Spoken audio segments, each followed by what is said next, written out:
Atlanta, and when he comes to Atlanta, do you realize he was down the street from your house all the time? Like 15 minutes away from your house and my dad's club.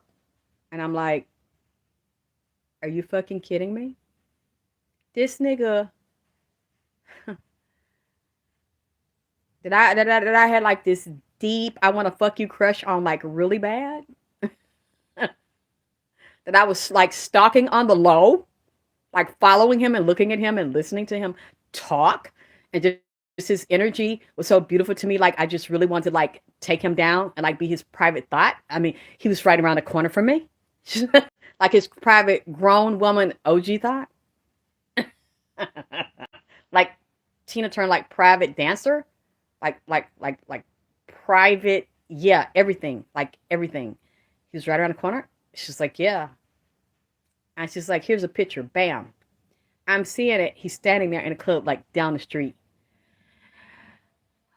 I'm like, you motherfucker! I can't believe that you did this to me. This I don't mean it in a bad way. You did this to me. You. You know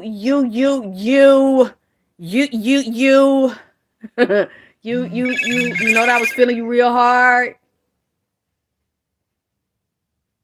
I ain't never really climbed a tall, skinny nigga, but you know what I'm saying? We could have worked it out.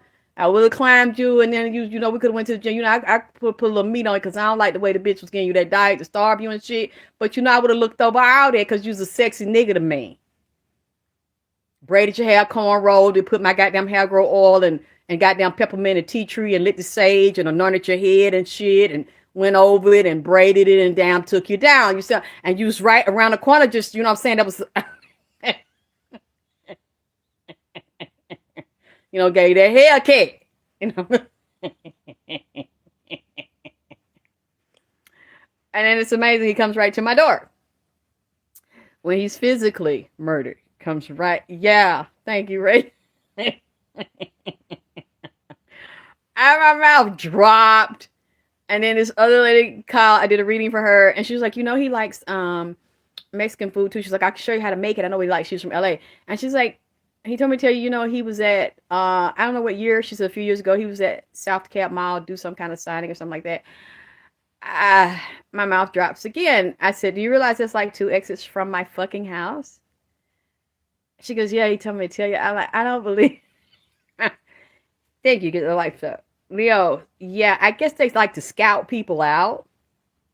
I'm learning, you know, when they say something, I guess maybe they're going to say something. And then Spirit saying, I need to say something. I'm scared to say something. Now I know the situation. I see why now. I understand everything. And all of my enemies are his so called friends and we're around him. Basically, bad mouthing me like he told me. And now I see that's really true.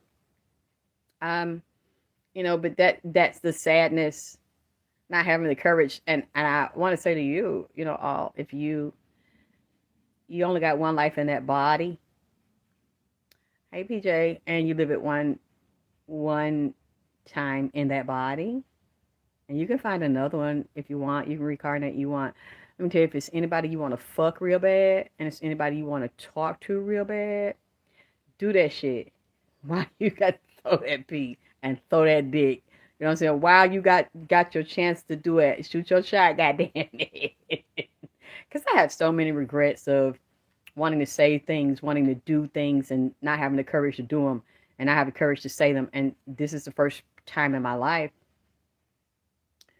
where I'm healing so much from little girl traumas and wounds and stuff, and I'm having so much confidence. And I want to thank you because you all helped me to do that when everybody laughed at me and everybody made fun of me. And you all kept me going. And it's like, no, we love him and we hurt for him and we want justice for him. And you even just having his altar up and honoring him helps us to heal and helps us to still have some connection with him as we move through this and pass his messages. Yes, and I meant that. I've always meant that, Kayla. And she's saying, I never forget when you said, I'd rather die on my feet than live on my knees. And I live by that. And that's really what my whole life has been. And I had to learn to hang on like that when I was beaten and abused so much in the first part of my life with my birth mother and my sister and my brother.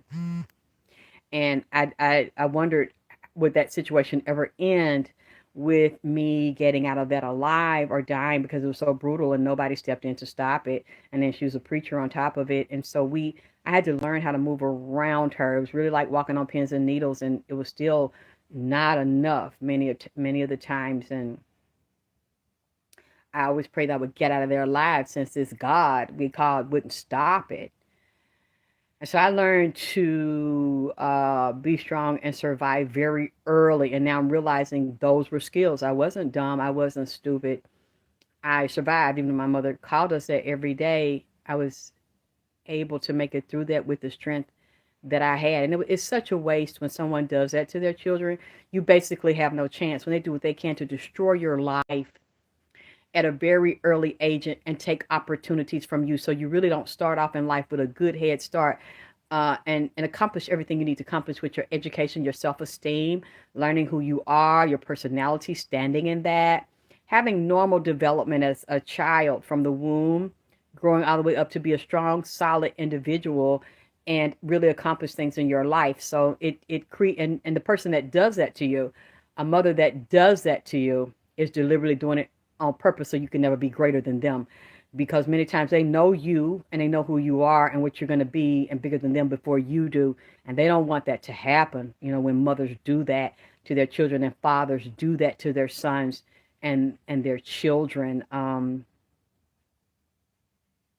So it's really a lot of revelations just to help him and to see him. He's like had a whole, to me, I feel like he had a whole lifetime in 33 years bigger than mine and more deep and educational than mine. And so I learned so much when him and other people come in here and they talk to me and share things. They live fast, and unfortunately they physically die young, and they do this to them on purpose. And then you think these people are gone unless they go to someone that is comfortable talking to them, and they're a wealth of knowledge. And I never did that when he came here, being chronologically younger than me. What can you tell me? What do you know? I don't want to hear. No, my eyes were just wide open and my ears were wide open, because I knew I had been housebound all these years and had been underdeveloped my whole life. And so he's talking to me, and I'm honored that he just wants, out of all the people in the world, he wants to talk to me. You're talking to other people, but you're talking to me, especially in a way that is so different and is so refreshing. And I've learned so many things I should have known. A brilliant, I don't even want to say young man, I would say soul, as well as a tech geek who clearly comes from a bloodline of people that ruled the world, that were some of the rulers of the world.